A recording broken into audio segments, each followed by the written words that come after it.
राजक्ष्मा चिकित्सा chapter 8 treatment of tuberculosis. चंद्र देवता got affected by this disease for the first time. इसका जो इसलिए इसको राजक्ष्मा कहा है। इसका सिनोनिम्स क्या है? तो क्रोध, यक्ष्मा, ज्वर, रोग, दुख। क्रोध, यक्ष्मा, रोग, ज्वर, दुख। फिर इसका जो निदान है वो साहस करने से, ज़्यादा साहस करने से, वेग धारण करने से, क्षय और विषम आसन से होता है। पूर्व रूप में प्रतिशाय, दौर्बल्यम, दोष दर्शनम एक्सेट्रा। फिर लक्षण क्या है इसके? तो 3 लक्षण बोले हैं, 3 टाइप के। त्रिरूप, षडरूप और एक दश रूप। त्रिरूप में क्या है? तो अंश, पार्श्व, अभिताप, कर, पाद, संताप, ज्वर। फिर क्षण रूप में कास, ज्वर, पार्श्व, शूल, स्वर भेद, अतिसार, अरुचि। एक दश रूप के अंदर अगर जो षड रूप है उसके अंदर ही हम 5 और मिला दें तो वो एक दश रूप का हो जाएगा। तो 5 कौन से? तो श्वास, असंताप, शिरोरुजा, रक्त वमन, कफ वमन। भेद में देखें तो ये कारण भेद से 4 होता है। साहसिक यक्ष्मा, वेग धारण जन्य, धातुक्षयजन्य, विषमासन जन्य। लक्षण भेद से ये त्रिरूप, षडरूप, एकदश रूप राजक्ष्मा हमने देखा पहले जो वो। फिर इसके जो कारण भेद निदान देखें तो साहसिक राजक्ष्मा उसमें क्या होता है? युद्ध, अध्ययन, भार, अध्व, लंघन, पतन या अभिघात, साहस ये बहुत ज़्यादा करने से क्या होता है कि इसमें अगर वात का प्रकोप हो जाता है। और जो चेस्ट सीजन जो शत हुआ था वहाँ पे इसके वजह से वात का प्रकोप हो गया और वात और बाकी जो दोष को लेके दूसरी जगह उसका भ्रमण करने लगता है और जहाँ जहाँ से वो गुजरता है उस टाइप के सिम्टम्स दिखते हैं। तो शिरशूल, कंठ, ऊर्ध्व, कास, स्वर भेद, रुचि, पार्श्वशूल, अतिसार, जुम्भा, ज्वर, उदरशूल, रक्त मिश्रित कफ, स्टीवन दिखता है। फिर वेग संधारण और जन्य राजक्ष्मा। वेग धारण इसमें से भी वात का प्रकोप होता है। तो उसके बाद वो क्या करता है? कफ प्रधान त्रिदोष प्रकोप, इसमें तीनों दोष का वो प्रकोप हो जाता है। तो इसमें क्या होता है? अपान वायु मूत्र वेग, पुरुष वेग धारण ड्यू टू लज्जा, मतलब हृष की वजह से होता है। फिर धातुक्षय जन्य। धातुक्षय में क्या होता है कि कोई पर्सन अगर बहुत ज़्यादा ईर्ष्या, क्रोध, शोक, भय, त्रास, अतिवाय या अनशन ये सब कर रहा है तो इसकी वजह से बॉडी क्रूश हो जाता है। तो क्रूश क्यों हुआ? तो क्योंकि इसका जो ओज है और जो धातु है उनका क्षय हो जाता है तो इस वजह से पर्सन बहुत अति क्रूश हो जाता है। उसके बाद विषम आसन। विषम आसन जन्य राजक्ष्मा में क्या है कि अन्नपान का मतलब विषम आसन करने से, मतलब प्रॉपर यूज़ नहीं करने से, शमशन करने से क्या होता है कि जो स्रोतस है उसमें अवरोध होता है, उसमें ऑब्स्ट्रक्शन होता है। इसके वजह से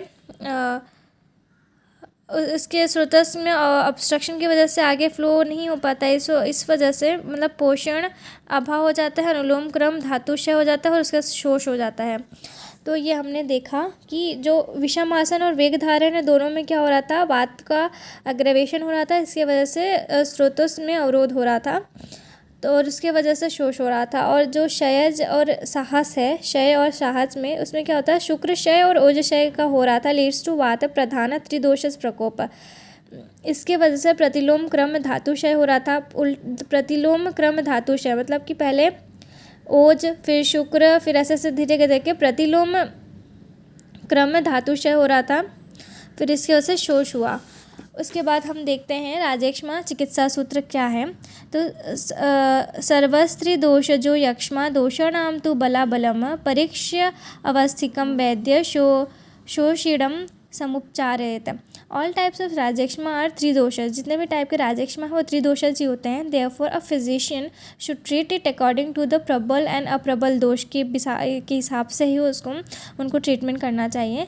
मल रक्षा इन राजक्ष्मा। अब जिस पर्सन को राजक्ष्मा हो जाता है उस पर्सन में क्या होता है कि जो भी वो खाता है, अन्न लेता है, उसमें से बहुत कम पार्ट ही वो मतलब धातु के लिए को पोषित करता है, बाकी मैक्सिमम जो है वो मल ही बन जाता है। तो अगर जो पर्सन का जो वो है बॉडी तो वो मल पुरुष बल ही पे ही वो डिपेंड करता है। तो अगर वो भी क्षय हो जाएगा तो पर्सन विल डाई। इसलिए मल रक्षा की बात की है राजक्ष्मा में। इन सीवियर धातु क्षय the strength of the body depends on the विड और मल। देयरफॉर मल of the patient of the राजक्ष्मा should be not eliminated. Eliminate नहीं होना चाहिए वो। न संशोधन चिकित्सा बोला गया है। स्नेहन, स्वेदन, मृदु वमन विरेचन करना है, और ये वमन विरेचन करते वक्त भी ध्यान रखना है कि उसका मल रक्षा होना चाहिए। और ये कैसे पर्सन में करना है, विरेचन वमन किस पर्सन में करना है, तो जिनका दोष दोषावस्था हो या बलवान रोगी हो पर, और अनुवासन बस्ती भी दे सकते हैं, और फिर नस्य कर्म भी यूज़ होता है संशोधन चिकित्सा के अंदर। फिर शमन चिकित्सा में क्या करना है, तो निदान परिवर्जन, घृत प्रयोग। घृत प्रयोग में खरजूर आदि घृत है, दशमूल घृत है, पंचमूल घृत है। फिर क्षीर प्रयोग में देखें तो बलादी क्षीर है, आजा दुग्ध है, श्रुत गोदुग्ध है। फिर मांस प्रयोग आजा, लावा, तित्तिर, कुकुट और वर्तक मांस रस का प्रयोग बोला है। चूर्ण प्रयोग में शीतोपलादी चूर्ण और तालिस आदि चूर्ण का है। फिर अभ्यंग, उत्सादन, अवगाह की भी बात की है। अभ्यंग, उत्सादन और अवगाह। और इसमें राजयक्ष्मा के अंदर सिम्टोमेटिक ट्रीटमेंट की बात की है, अवस्थित चिकित्सा। तो उसमें प्रतिशय चिकित्सा में क्या करना है, प्रतिशय चिकित्सा है तो उसमें स्वेद, अभ्यंग, धूमपान, आलेप, परिषेक, अवगाह, भोजना तो घृतपानम, दशमूलाद्य घृत, रास्त्रा घृत, बला घृत, पंचमूल घृत। देन अवलेह इन स्वर भेद, कास, श्वास। अवलेह स्वर भेद हुआ हो तो उसमें अवलेह देने की बात की है। तो कौन से अवलेह, तो खरजूर आदि घृत अवलेह, दशमूल घृत विथ मधु। चूर्ण इन कास, श्वास, मंद अग्नि, पार्श्वशूल, अरुचि। कास श्वास हुआ हो, मंद अग्नि हो, पार्श्वशूल हो, अरुचि हो, उसमें चूर्ण की देने की बात की है। तो कौन से, सीतोपल आदि चूर्ण विथ मधु के साथ देना है। फिर भ्रम है, तृष्णा है, छर्दी है, अतिसार आदि चिकित्सा के लिए जीवंत्यादि घृत और बलादि क्षीर की बात की है। फिर दाह है, ज्वर है, ऊर्ध्व रक्तपित्त चिकित्सा, तो उसमें वासा घृत, शतावरी घृत, ज्वर हर चिकित्सा करना है इसमें। फिर कफ प्रसिक चिकित्सा के अंदर वमन देना है बाय मदन फल कल्क विथ शीरा, स्निग्ध उष्णोपचार करना है। फिर उसके बाद अतिसार चिकित्सा के लिए अग्नि दीपक देना है, सूठी, इंद्रिय, यव, तंडुलोदक ये सब देना है। देन खड़ यूष प्रिपेयर्ड ऑफ मृद मसूर आटकी इन डिकॉक्शन ऑफ द संग्राहित द्रव्य, नींबू स्वरस और दाडिम रस इज एडेड। फिर मुख वैरस्य और अरोचक चिकित्सा के लिए, अरुचि हुई हो या मुख वैरस्य के लिए दंत धावन, मुख प्रक्षालन, कवल धारण, धूमपान, मधु, मुख शोधन, दीपनीय पाचन द्रव्य, तालिस आदि चूर्ण देना है। फिर शोष चिकित्सा के अंदर हमें ब्रूहणार्थ मांस रस प्रयोग के लिए बोला है, घृत प्रयोग बोला है, जीवनीय, इसमें घृत प्रयोग में तो जीवनीय, दशमूल आदि घृत है, पंचकोल आदि घृत है, स्ना घृत है। फिर अभ्यंग, उत्सादन और गाहा बोला गया है। फिर पथ्य में बोला गया है कि जंगल मांस रस, अजम मांस रस, यूश ऑफ चड़क और मुद्गम, यव, गोधूम, शस्त्रशाली, अजग दुग्ध एक्सेट्रा। फिर इसमें मध्य प्रयोग की भी बात की है, और इसमें ऐसा बोला है कि जो वारुणी नामक जो मध्य के मंड है वो प्रतिदिन प्रयोग करने से इस टाइप के ये पुरुष इनको कभी राजयक्ष्मा नहीं होता है। उसके बाद हम देखेंगे इसमें जुगुप्सा चिकित्सा की बात की है। जुगुप्सा चिकित्सा करने की क्यों ज़रूरत पड़ी क्योंकि ये इसमें मोस्ट ऑफ पर्सन क्रूश हो जाता है, तो इसमें मांस रस के प्रयोग बोला है। तो बहुत सारे लोग हैं जिनको मांस रस मतलब हम नहीं पसंद आता, नहीं खाते हैं, उनको घृणा होती है, तो ऐसे पर्सन को जुगुप्सा चिकित्सा के थ्रू ही उनको मांस रस खिलाना पड़ेगा, वरना अगर नहीं खाएंगे दे विल उनको और भी ज़्यादा अगर बहुत नेसेसरी है तो जुगुप्सा चिकित्सा के थ्रू उनको खिलाना पड़ेगा।